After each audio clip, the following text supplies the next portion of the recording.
Frances Donald is chief economist at Manulife Investment Management. She's with us now. Always great to have you back. And Frances, I did want to start with this sentiment number because sentiment, of course, is such an important piece of not just obviously investor sentiment and then buying appetite, but consumer spending. As we know, it's kind of the bedrock of whether or not we're going to spend or not.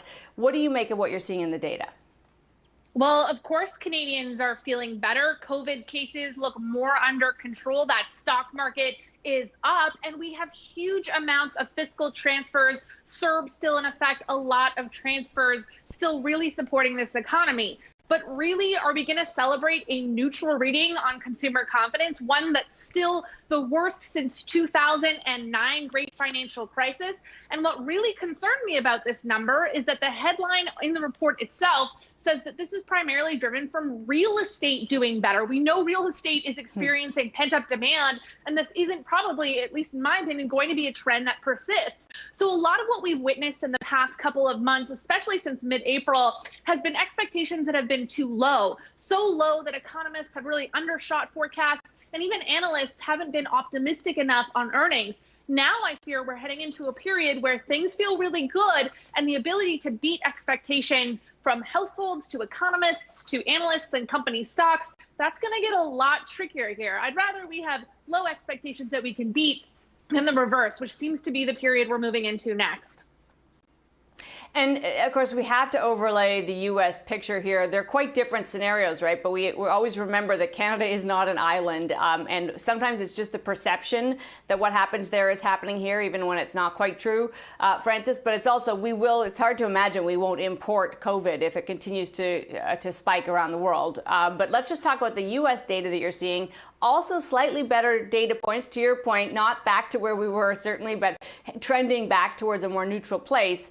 What are your reasons for fear or concern about that market?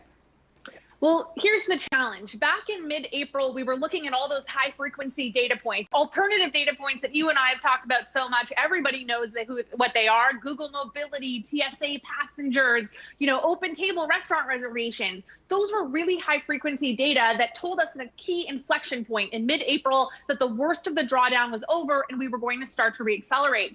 One of the biggest challenges in the United States is not the traditional monthly data, which is still improving, but those same data points, those daily and weekly data points that told us things were going to get better in mid-April, have now stalled out. They've stalled out for several reasons. One, of course, the surge in U.S. COVID cases. But two, we now know that fiscal support, as opposed to what's happening in Canada, has expired, or a good deal of it has, and there's a bit of an air pocket here as to whether or not they're going to get more unemployment insurance benefit top-ups. So my sense is the U.S. is in for a spot of trouble here in August, where a lot of that weekly data is going to look bad.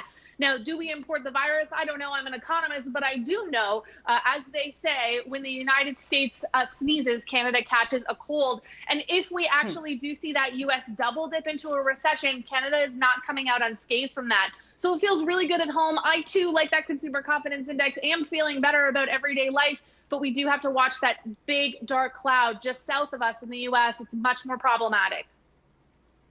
And of course, one of the issues that we're watching as well, as you say, as fiscal policy takes the front seat here from monetary policy, we see growing deficits. There are concerns about the effect of all of this spending, including on the monetary side, Frances. Where are you currently thinking when it comes to things like inflation? Do we need to fear it? What are you watching for? And why would we be thinking about it now?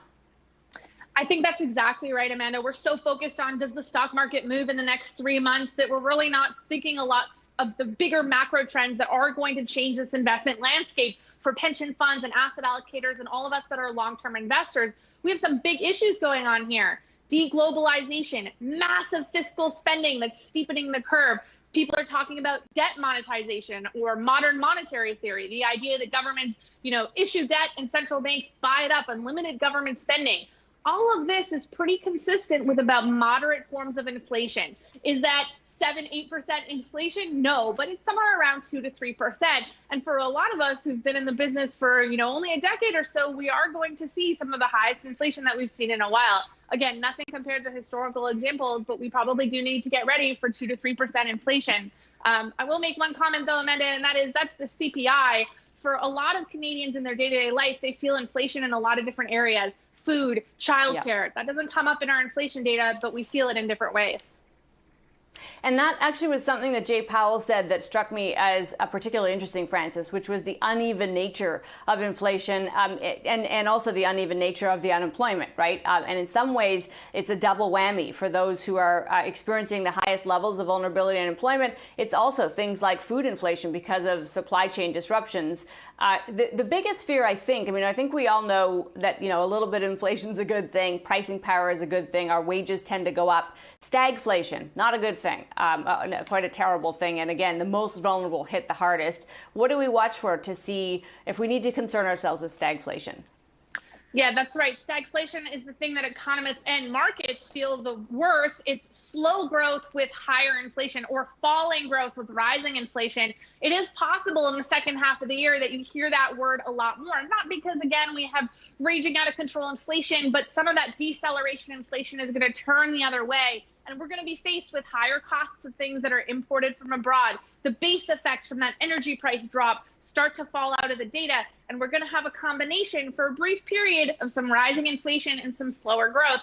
That's not a combination that economists like. It's probably not forever, but certainly an air pocket here where we could be talking about something that's painful for growth, painful for markets.